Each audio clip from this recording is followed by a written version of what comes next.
하나님 말씀 같이 봅니다. 오늘 우리에게 주신 말씀은 요한복음 10장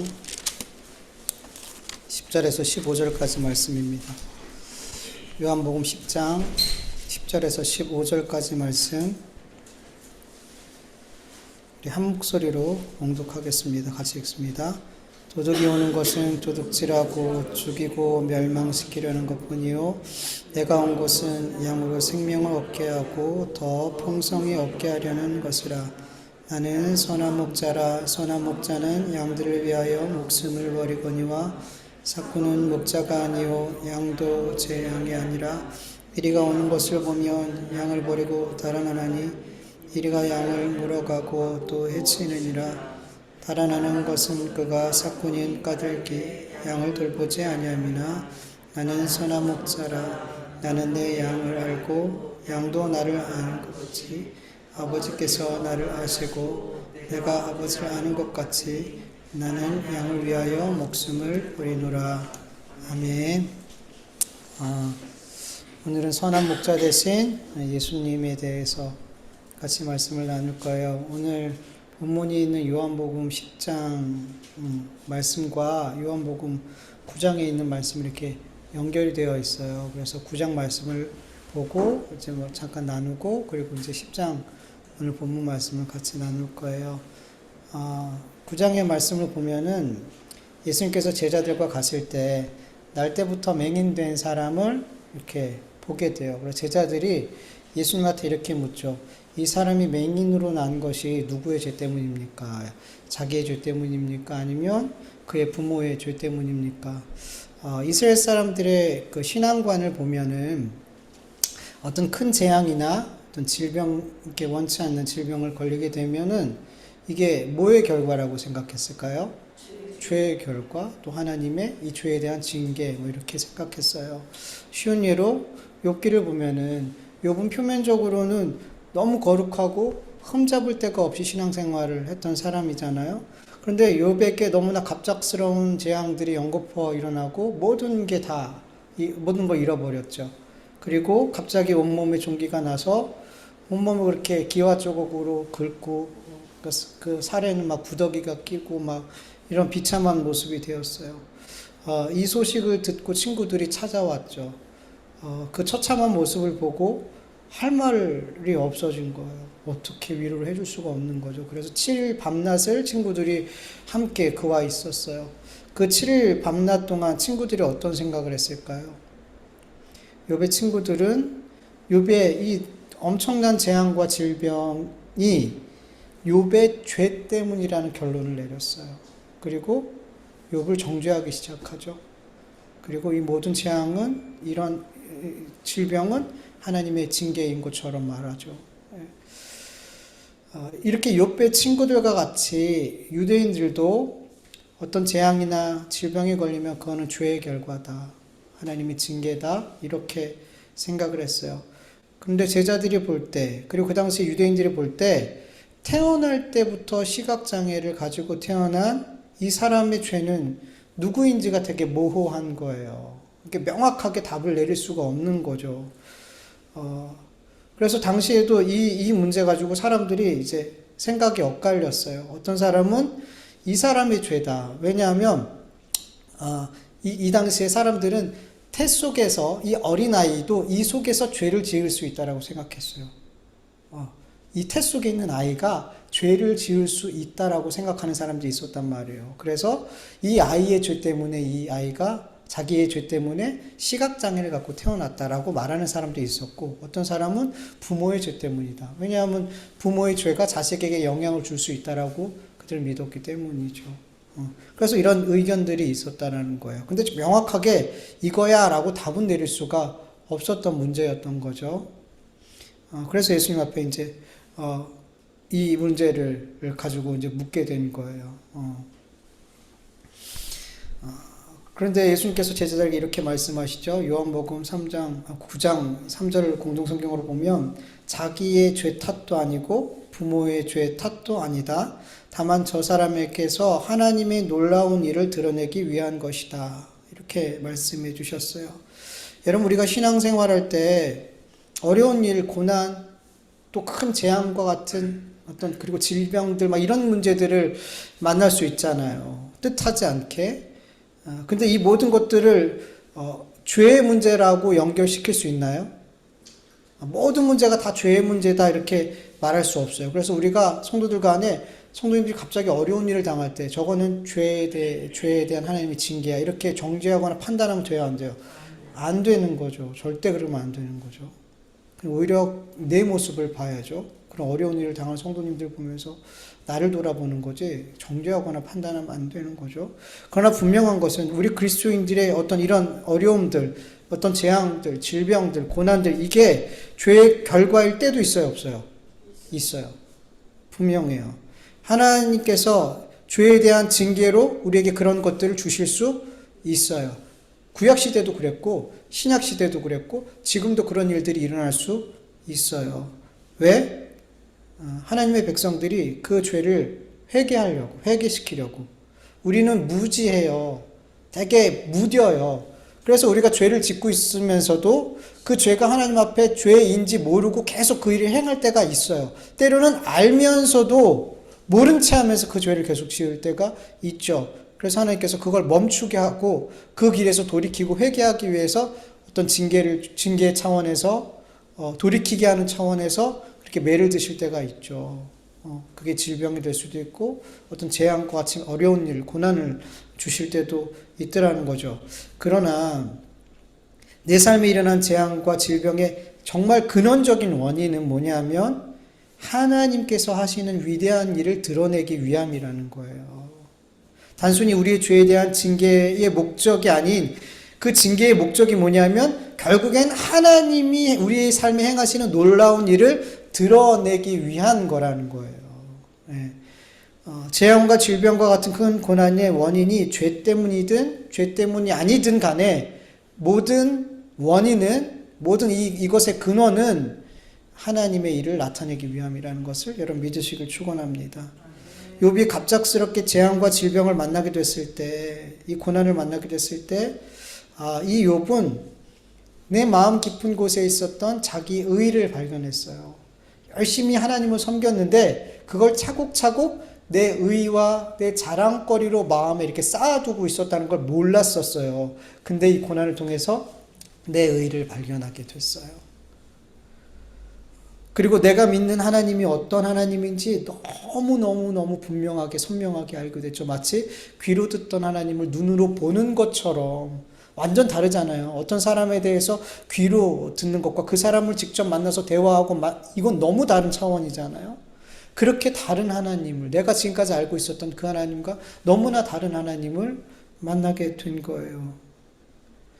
욥의 갑작스러운 재앙과 질병은 그의 삶의 분명 고통이었지만 그 일을 통해서 욥은 창조주 하나님의 위엄과 권능과 전능하심이 나와 얼마나 다른 존재인지를 깨닫게 되었고요. 그리고 내가 의롭게 여겼던, 내가 자부했던 나의 그 의가 하나님 앞에 얼마나 무의미한 건지 깨닫게 됐고 자랑하는 그 입을 틀어 막을 수밖에 없게 되었다는 거죠. 이렇게 그리스도인의 삶에 만나게 되는 재앙과 질병과 이런 고난들은 단순히 내 죄 때문이 아니라 하나님이 얼마나 위대하신 분인지, 얼마나 우리와 다른 존재인지, 우리의 창조주 되시고 전능하시고 우리의 생명의 주관자 되시고 우리를 침 삼킬 동안도 내버려 두지 않으시는, 쉬지도 주무시지도 않고 우리를 위해서 일하시는 그 얼마나 놀라우신 하나님인지를 드러내기 위함이라는 것을 우리는 믿어야 될 줄 믿습니다. 그럴 때 이런 고난과 질병과 이런 재앙들이 우리에게 유익이 되는 거죠. 이런 이 하나님이 우리를 향해서 하신 이 모든 일들, 하나님의 이 위대한 일들을 우리가 발견하지 못하면 그 고난은 그냥 고난으로 끝나요. 그냥 그 괴로움은 괴로움으로 끝나요. 세상 사람들은 그렇단 말이에요. 그냥 고난은 고난으로 끝나요. 괴로움은 괴로움으로 끝나요. 근데 우리에게는 그게 영적인 유익이 된다는 거죠. 예수님은 그 시각장애라는 징벌은 그에게서 하나님의 일을 나타내고자 하심이라고 말씀하신 뒤에 그러니까 땅에다가 침을 뱉어서 이렇게 진흙을 이겨서 그 사람의 눈에 발라주죠. 그리고 실로암, 보냄을 받다라는 그런 의미죠. 실로암으로 가서 씻어라. 그러니까 그 사람이 그 말을 순종하고 실로암 못에 가서 눈을 씻었더니 밝히 보게 되었어요. 이 시각장애인은 나면서부터 시각장애를 갖고 있었기 때문에 할 수 있는 일이 없었죠. 그래서 계속 구걸을 했단 말이에요. 그래서 많은 사람들이 이 사람이 구걸하면서 먹고 사는 사람인 걸 다 알아요. 근데 어느 날 이 사람이 눈을 뜨고 돌아다니는 거죠. 그래서 사람들이 이 사람 시각장애를 태어난 맹인으로 태어난 그 사람 아니야? 라고 어떤 사람이 얘기하고 어떤 사람은 아니야, 비슷한 사람이야. 지들끼리 막 이렇게 논쟁을 하는 거예요.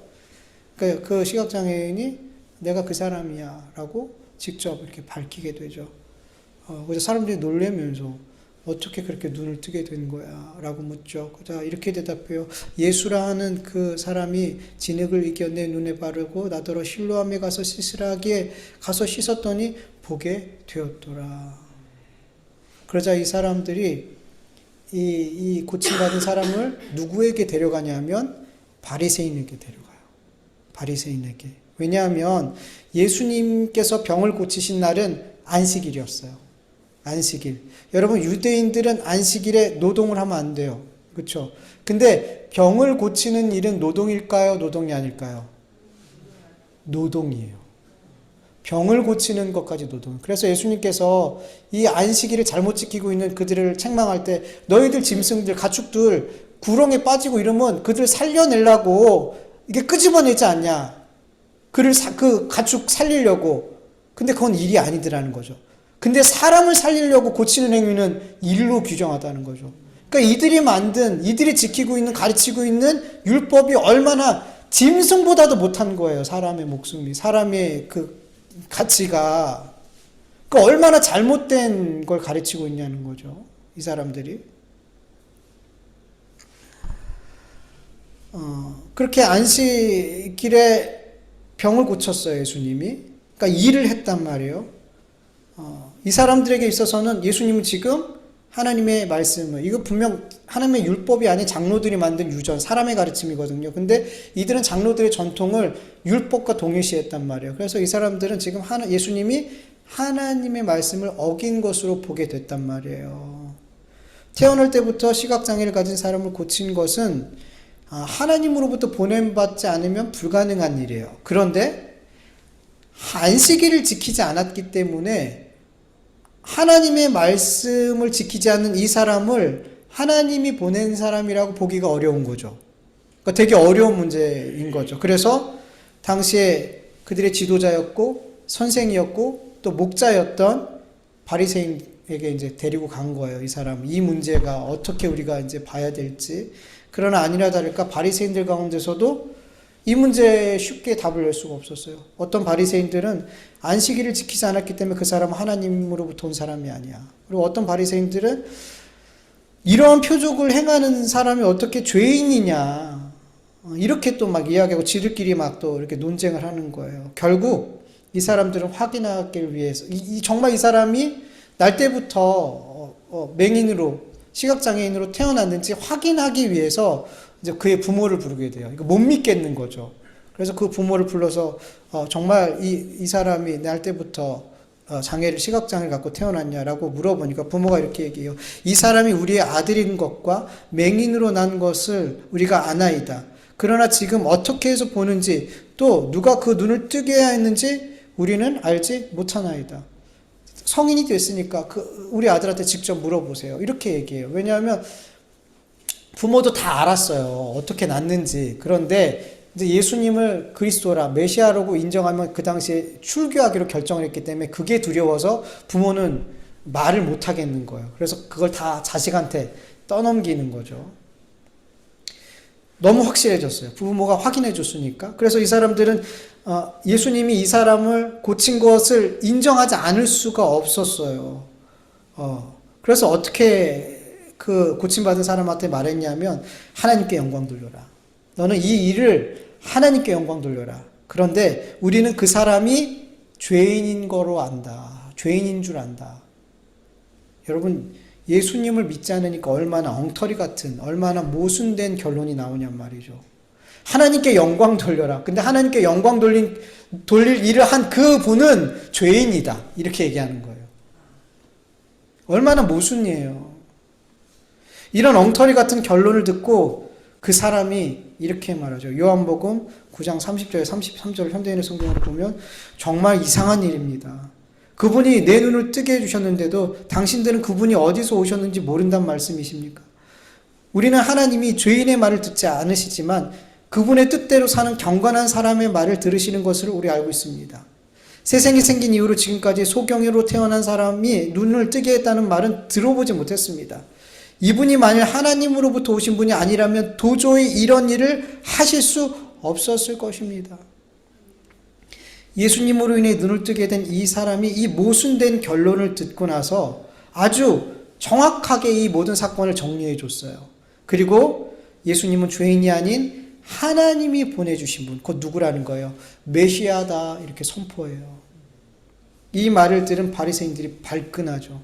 그러면서 네가 온전히 죄 가운데서 나서 우리를 가르치려 하냐? 그러면서 그를 쫓아내버렸어요. 왜 쫓아냈을까요? 할 말이 없는 거예요. 이 사람의 이 말에 너무 맞는 말을 하니까 할 말이 없는 거예요. 그러니까 쫓아내버리더라고요. 네. 여러분 시각장애로 태어났기 때문에 뭘 배웠겠어요? 뭘 알았겠어요? 율법에 대해서 얼마나 알고. 그런데 예수님을 만나고 복음을 만나게 되고 은혜를 입고 그 안에 성령이 임하니까 율법을 가르치는 자를 가르치더라는 거죠. 예수님을 메시아로 이렇게 드러내더라는 거죠. 그렇게 무서운 율법, 자기를 출교시킬 수도 있는 그런 바리새인들 앞에서 예수님을 메시아로 선포하더라는 거죠.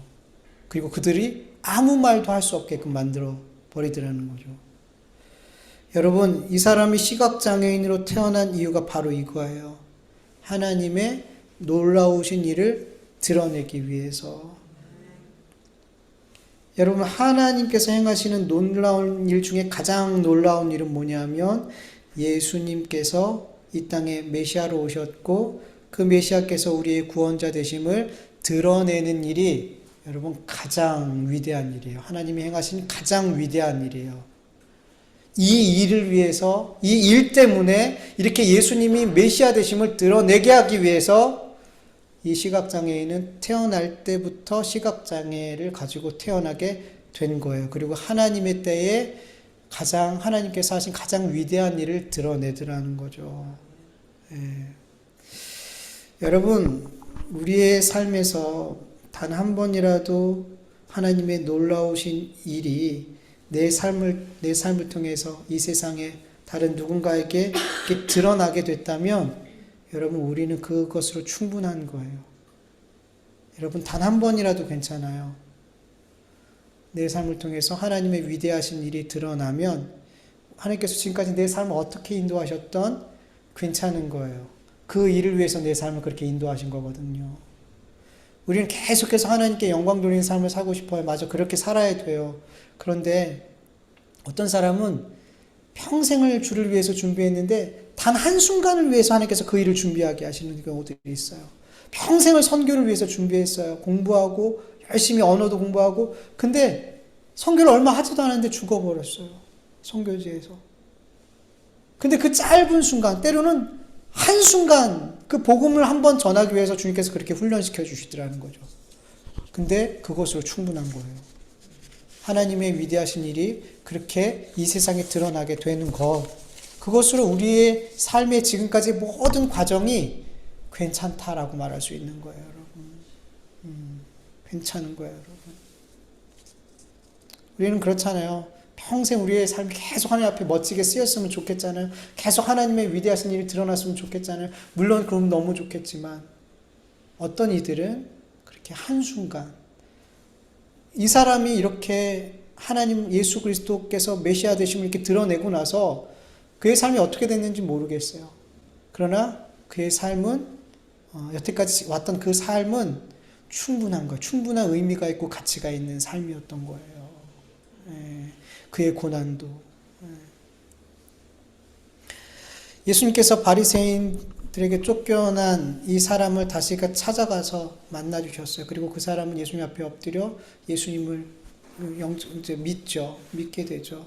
그러자 예수님께서 그에게 말씀하세요. 내가 심판하러 이 세상에 왔으니 보지 못하는 자들은 보게 하고 보는 자들은 맹인이 되게 하려 합니다.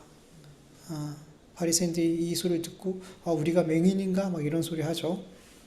여러분, 본다고 하는 자들은 바로 유대인들의 선생이고 지도자로 불렸던 바리새인들, 서기관들을 대표로 말씀하고 있는 거예요. 그들은 보는 자들이에요. 말씀을 아는 자들이에요. 누구보다 하나님을 잘 섬긴다고 하는 자들이죠. 그러나 그들은 하나님을 보지 못하는 자들이에요. 영적으로 맹인된 자들이에요. 그래서 마태복음 15장 14절을 보면 그들은 맹인이 되어 맹인을 인도하는 자로다. 만일 맹인이 맹인을 인도하면 둘이 다 구덩이에 빠진다. 이렇게 말씀하세요. 예수님은 그들을 맹인된 인도자 이렇게 말씀하세요. 그리고 요한복음 10장 1절 현대인의 성경으로 보면 예수님께서는 맹인된 인도자들을 향해 도둑이요 강도라고 말해요. 이 바리새인들 향해서 이번에는 도둑이요 강도라고 말해요. 예수님께서 계속 말씀하셨다. 내가 분명히 너에게 말한다. 문으로 양의 우리에 들어가지 않고 다른 데로 넘어가는 사람은 도둑이며 강도다. 유대인들의 지도자라고 말하고 선생이라고 말하는 바리새인들과 서기관들은 문을 통해서 양의 우리로 들어가지 않고 담을 넘어서 다른 데로 들어가는 자래요. 그러면 그들은 도둑이고 강도라는 거예요. 양을 도둑질하고 죽이기 위한 강도들이라는 거죠. 요한복음 10장 10절 오늘 본문을 보면 도둑이 오는 것은 도둑질하고 죽이고 멸망시키는 것뿐이다 라고 말씀하고 계세요. 여러분, 장로들의 전통, 사람의 교훈을 마치 하나님의 말씀처럼 여기고 지키고 가르치는 바리새인과 서기관들은 스스로를 유대인들의 지도자요, 선생이요, 목자라고 생각했지만 사실은 그들은 하나님의 진리의 말씀이라는 문을 통과하지 않고 양의 우리로 들어가는 도둑이에요. 사람의 가르침이라는 다른 방법을 통해서 양의 우리로 들어가는 도둑이고 강도고 거짓 목자인 거예요. 앞에서 얘기했지만 그들은 모순된 걸 자꾸만 가르쳐요. 엉터리를 가르쳐요. 왜냐하면 하나님의 말씀만 가르치는 게 아니라 사람의 말과 하나님의 말씀을 막 짬뽕해서 가르치거든요. 그럼 결국엔 뭐냐면 내가 편한 말씀을 가르치고 지키게 된단 말이에요. 그러니까 잘못된 인도자죠. 자기를 위해서 가르치는 자가 되죠. 여러분, 구약시대에도 성경을 보면 유대 지도자들을 거짓 목자라고 비유를 해요. 에스겔서 34장 1절에서 5절 좀 길지만 같이 읽어볼까요? 여호와의 말씀이 내게 임하여 이르시되 인자야 너는 이스라엘 목자들에게 예언하라. 그들 곧 목자들에게 예언하여 이르기를 주 여호와께서 이같이 말씀하시되 자기만 먹는 이스라엘 목자들은 화 있을진저 목자들이 양떼를 먹이는 것이 마땅하지 아니하냐. 너희가 살찐 양을 잡아 그 기름을 먹으며 그 털을 입되 양떼는 먹이지 아니하는도다.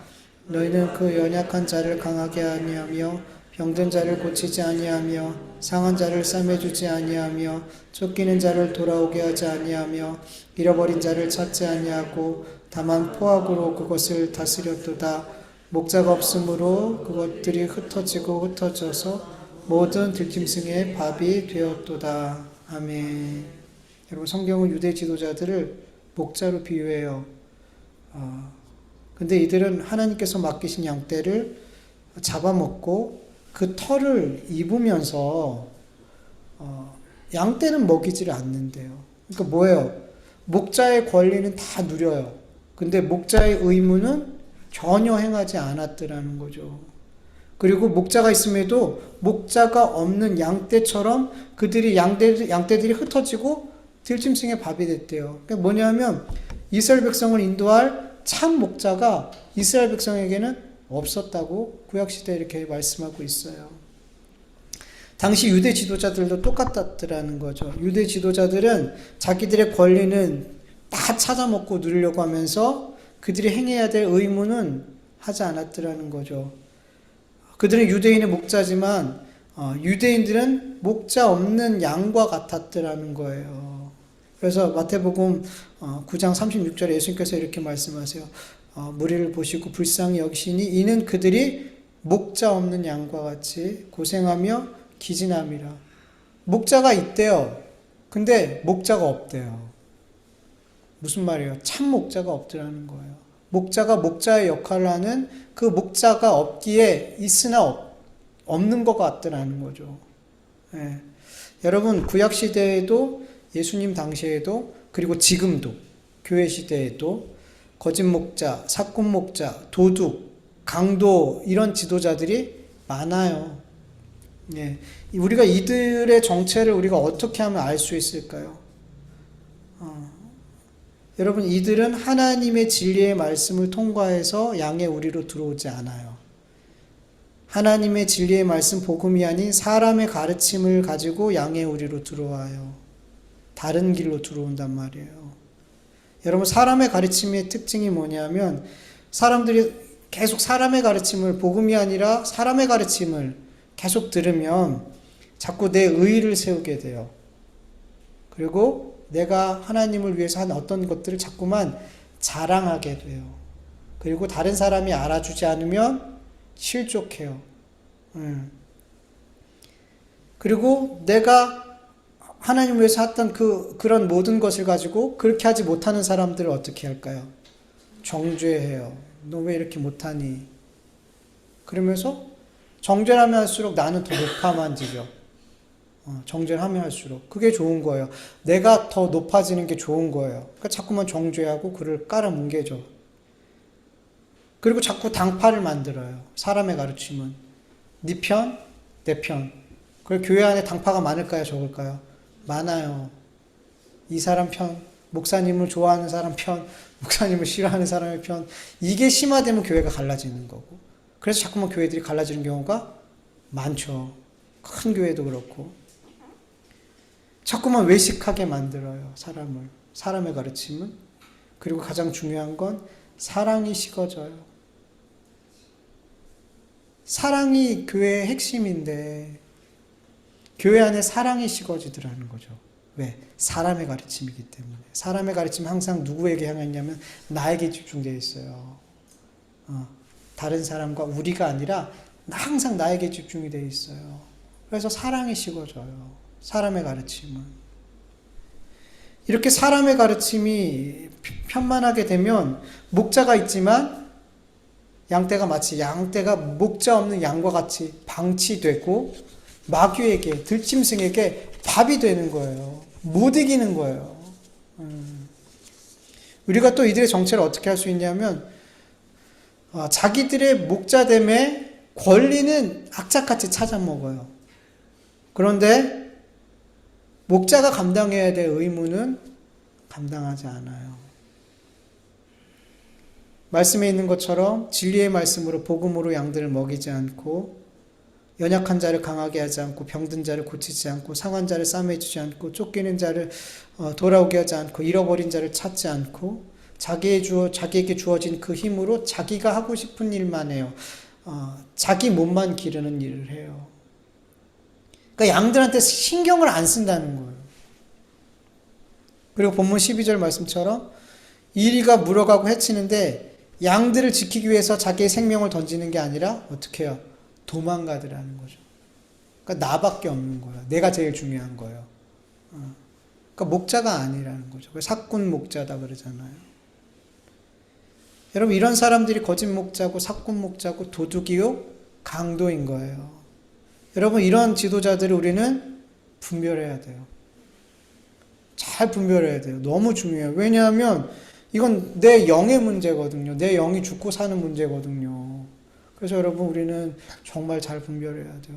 여러분 갈수록 거짓 목자, 사꾼 목자, 강도요, 도둑이 더 많아질 거예요.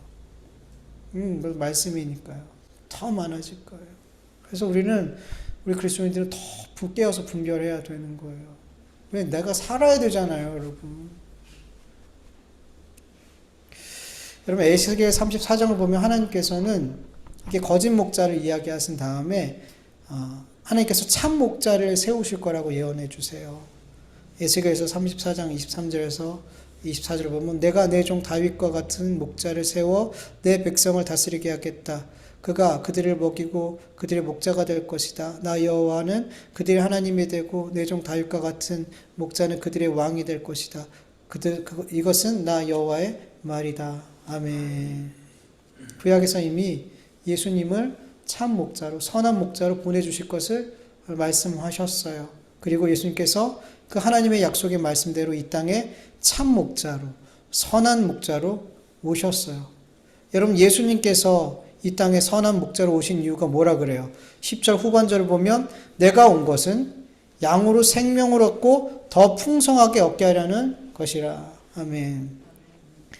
여러분, 예수님은 우리에게 생명을 얻되 더 풍성하게 얻게 하기 위해서 우리에게 선한 목자로 오셨대요. 여러분, 여기서 풍성하다라는 헬러 단어의 의미는 우월한, 뛰어난, 측량할 수 없는, 충분하고도 남는 그냥 생명이 아니에요. 주님께서 우리에게 주시고자 하는 생명은 우리의 유한한 생명, 이 육신의 생명이 끝나면 우리는 유한하잖아요. 끝나잖아요. 이 생명이 아니라, 이 생명을 더 풍성하게 하는 게 아니라 우리에게 이 생명보다 훨씬 뛰어난, 충분하고도 남는 영원한 생명을 주시기 위해서 이 땅에 오신 거라고 말씀하고 계세요. 이 선한 목자 되신 예수님이 어떻게 양들에게 더 풍성한 생명을 주신다고 말씀하고 계세요? 본문 11절 세 번역으로 보면 나는 선한 목자다. 선한 목자는 양들을 위하여 자기 목숨을 버린다. 아멘. 예수님께서 그 양들에게 더 풍성한 생명을 주시는 방법은 예수님 안에 있는 생명을 우리에게 주시는 거예요. 어떻게? 자기가 죽으심으로, 십자가의 죽으심으로 예수님 안에 있는 생명을 우리에게 주시는 거예요. 여러분, 우리는 선한 목자 되심 하면 생각나는 게 다윗의 시편이 사실 생각이 나잖아요. 시편 23편 우리 지향재 집사님이 기도하시기 전에 우리가 읽었지만 다시 한번 우리 같이 읽어볼까요? 시작. 여호와는 나의 목자시니 내게 부족함이 없으리로다. 그가 나를 푸른 풀밭에 누이시며 쉴 만한 물가로 인도하시는도다.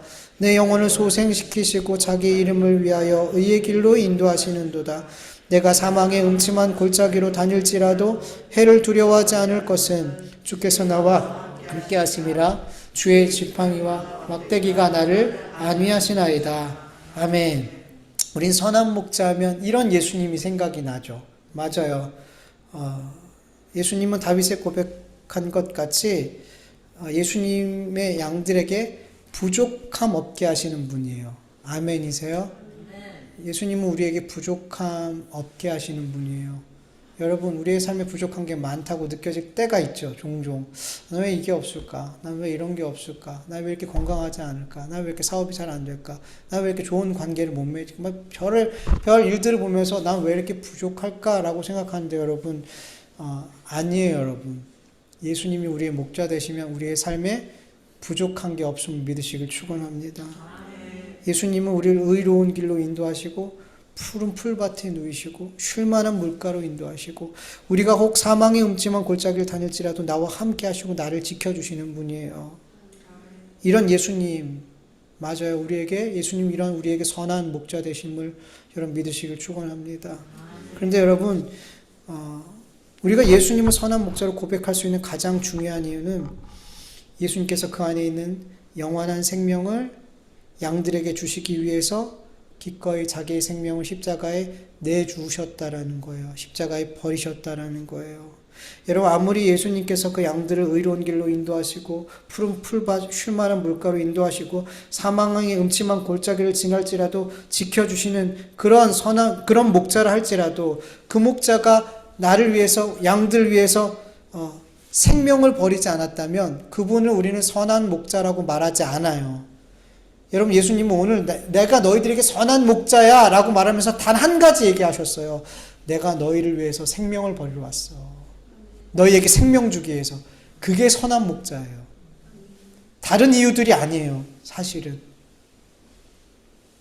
선한 목자는 그 양들을 영원한 생명과 안식으로 하나님의 나라로 인도하시는 그분이 바로 선한 목자인 거예요. 여러분 이 땅에서 육신의 삶을 잘 인도하는 목자가 선한 목자가 아니라는 거예요. 여러분 이 땅에서도 많은 좋은 리더들이 있어요.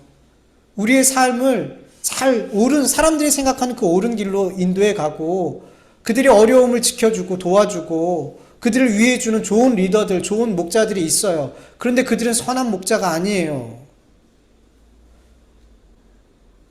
예수님만 우리를 영원한 안식으로 인도하실 수 있는 선한 목자 되심을 믿으시길 축원합니다. 예수님밖에 없어요, 여러분. 예수님밖에 없어요. 예수님께서는 14절에 이렇게 말씀하세요. 현대인의 성경을 보면 나는 선한 목자다. 또 다시 말씀하시죠. 나는 선한 목자다. 나는 내 양을 알고 양도 내 양을 내 양도 나를 안다. 그 쉬운 글자가 이렇게 헷갈리지. 나는 선한 목자다. 나는 내 양을 알고 내 양도 나를 안다. 아멘. 여러분 예수님의 양이 누군지 아세요? 예수님께서 12제자를 부르실 때 내 양들이 누군지 아셨고 내 양이 아닌 마귀에게 속한 염소가 누구인지 아셨어요? 몰랐어요? 아시고 불렀어요. 이미 다 아신단 말이에요. 예수님은 예수님의 양이 누군지 아세요. 근데 중요한 건 뭐냐면 양들도 예수님이 내 목자됨을 안다는 거예요. 양들도. 그리고 그 목자 되신 예수님의 음성을 알고 그 음성을 따라간대요.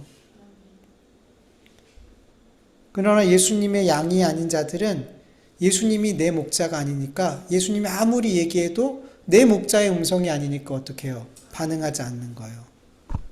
그 음성을 따라가지 않는 거예요. 여러분 요한복음 10장 24절에 보면 유대인들이 예수님을 붙잡고 이렇게 얘기해요. 유대인들이 애워싸고 이르되 당신이 언제까지나 우리 마음을 의욕하게 하려 하나이까 그리스도이시면 밝히 말씀하소서 이렇게 얘기해요. 여러분 예수님이 그리스도 되심을 하나님의 아들 되심을 얼마나 많이 이야기했어요. 그러니까 예수님께서 이렇게 말씀하시죠. 요한복음 10장 25절에서 30절 예수께서 대답하시되 내가 너에게 말하였으되 믿지 아니하는도다.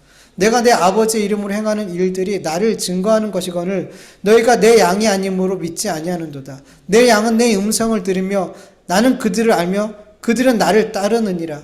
내가 그들에게 영생을 주노니 영원히 멸망하지 아니할 것이요 또 그들을 내 손에서 빼앗을 자가 없느니라. 그들을 주신 내 아버지는 만물보다 크심에 아무도 아버지 손에서 빼앗을 수 없느니라. 나와 아버지는 하나니라. 이렇게 분명하게 말씀해 주셨어요. 그러니까 그들이 어떻게 하냐면 맞군요. 예수 그리스도 맞군요. 이렇게 하는 게 아니라 돌을 집어들고 예수님을 치료했어요. 여러분 우리가 예수님의 양이라는 것을 확실히 아는 방법은 그렇게 어렵지 않아요. 예수님께서 나의 선한 목자 되심을 알고 믿고 있다면 우리가 예수님의 양이라면 예수님의 음성이 들릴 때 그 음성에 반응해요. 그리고 그 음성을 따라가요. 진리의 복음이 생명의 말씀이 우리에게 들려질 때 그 말씀에 우리는 반응하고 그 말씀에 순종하고 따라가려고 발버둥 쳐요. 그게 예수님의 양들이에요. 그러나 예수님의 양이 아니라면 예수님의 음성이 들려지고 진리의 말씀, 생명의 말씀이 들려지면 거기에 반응하지 않아요. 저게 뭐야?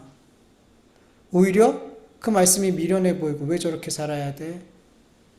그런 반응이 나오고 세상의 음성이 들리면 그렇지. 사람의 가르침이 들리면 그렇지.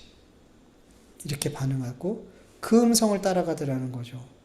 여러분 디모데후서 4장 2절 5절 세 번역으로 보면 그대는 말씀을 선포하십시오. 기회가 좋든지 나쁘든지 꾸준하게 힘쓰십시오. 끝까지 참고 가르치며 책망하고 경계하고 권면하십시오. 때가 이르면 사람들이 건전한 교훈을 받아들이려 하지 않고 귀가 즐거워하는 말을 들으려고 자기네 욕심에 맞추어 스승을 모아들일 것입니다. 그들은 진리를 듣지 않고 꾸민 이야기에 귀를 기울일 것입니다. 그러나 그들은 모든 일에 정신 차려서 고난을 참으며 전도자 일을 하며 그대의 직무를 완수하십시오. 이렇게 말씀하고 있어요. 여러분, 예수님의 양이라면 선한 목자 되신 예수님의 음성, 그 진리의 말씀, 복음에 귀를 기울이고 그 말씀을 따라가게 되어져 있어요. 그러나 양이 아니라면 내 귀에 좋은 말들, 내가 듣기, 그러니까 귀라는 건 뭐냐면 내 육신이 즐겁고 육신이 행복하게 느껴지는 말들, 성공할 것 같은 말들, 잘 될 것 같은 말들, 손해보지 않을 것 같은 말들, 이길 것 같은 말들, 그런 말들이 귀에 쏙쏙쏙 들어오고 그 말을 따라가게 되는 거예요. 예수님의 양이 아닌 자들은 세상이 목자가 되고 마귀가 목자가 된 자들은 그렇게 따라가게 된다라는 거예요.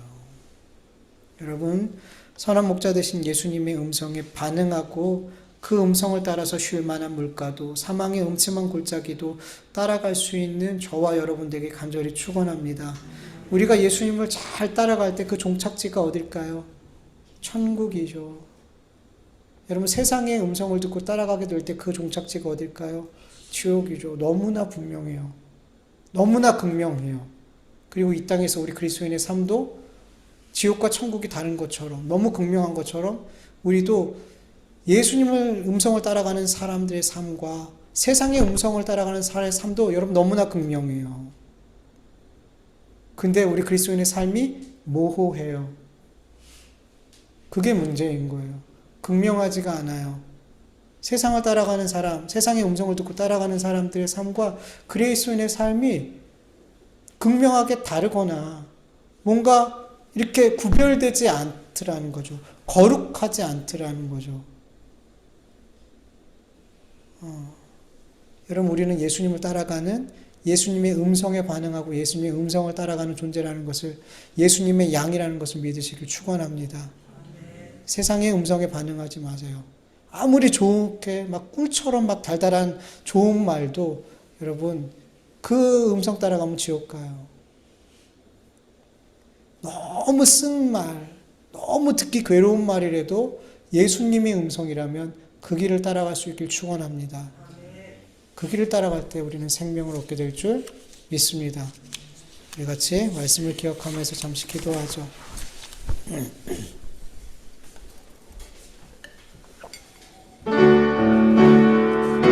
하나님 아버지 감사합니다. 오늘도 하나님 은혜 가운데 하나님 앞에 기도하고 찬송을 드리고 모여 예배할 수 있도록 도와주심을 감사합니다.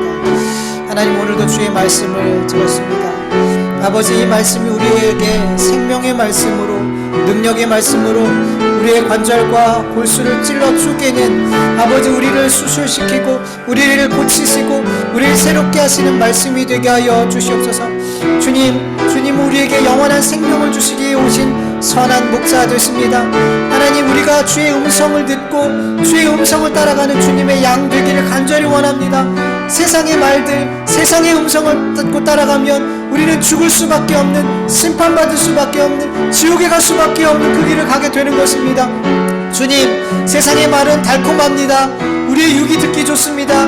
우리의 귀가 즐겁습니다. 그러나 그것은 우리를 아버지 생명의 길로 인도할 수 없습니다. 아버지, 아무리 우리의 귀가 듣기에 불편하고 마음이 불편할지라도 주님의 음성을 진리의 음성으로 듣고 진리의 길, 생명의 길로 듣고 아버지, 우리가 그 길로 갈 수 있도록, 그리고 생명을 얻을 수 있도록 은혜 베풀어 주시옵시고, 주님, 우리 양된 우리들이 아버지 주님을 따를 때 우리가 연약하고 부족하고 주님을 따를 힘이 없습니다. 주님, 우리의 손을 붙들고 그 십자가 못 박히신 그 손으로 우리의 손을 붙들고 우리를 인도하여 주시옵소서. 감사하며 주님의 이름으로 기도합니다. 하나님 감사합니다. 오늘도 하나님 앞에 이렇게 모여서 예배할 수 있도록 은혜 베풀어 주심을 감사드립니다. 하나님 아버지, 오늘도 주의 말씀을 우리가 들었사오니 이 말씀이 우리에게 생명의 말씀이요 진리의 말씀이요 우리로 바른 길로 갈 수 있게 하는 능력의 말씀 되게 하여 주시옵소서. 선한 목자 되신 예수님, 우리에게 생명을 주시기 위해 선한 목자 되셔서 오신 주님이십니다. 아버지 하나님, 우리가 세상의 음성, 우리를 죽이는, 달콤하지만 결국 우리를 죽게 만드는 그런 세상의 말, 아버지 하나님, 마귀의 음성을 따라가지 않게 하여 주시옵시고, 쓰지만 힘들지만 고난이 넘쳐날 것 같지만 그 예수님의 음성을 따라서 우리가 이 진리의 길을, 생명의 길을 잘 갈 수 있도록 은혜 베풀어 주시옵소서. 주님 앞에 드린 귀한 예물들이 하나님의 나라와 영광을 위해서 잘 사용되어질 수 있도록 은혜 베풀어 주시옵시고, 이 세상의 물질이지만 이 물질이 주님 뜻대로 사용되어질 때 아버지 생명이 살아나고 복음이 역사하는 곳에 사용될 줄 믿사오니 주님 역사하여 주시옵소서. 이제는 우리 주 예수 그리스도의 은혜와 하나님의 다하심이 없는 사랑하심과 성령님의 인도하심과 교통하심과 충만하심이 선한 목자 되신 예수님만을 따라가길 원하는 하나님의 자녀들 머리 위에, 그 가정과 일터와 교회 위에 이제로부터 영원토록 함께할지어다. 아멘.